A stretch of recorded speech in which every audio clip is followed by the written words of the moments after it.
How to withdraw money from Z League. Hey everyone, in this video I will show you how you can withdraw your money from Z League. So I am at the official page of Z League and here you can see how to withdraw money. So first one is click on the option on your profile and click on the setting option.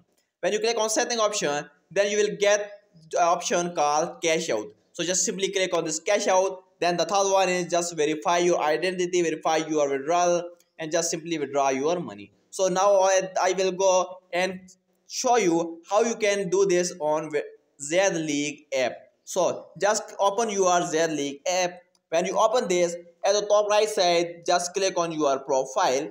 When you click on your profile, here you will see an option called settings. Just simply click on settings.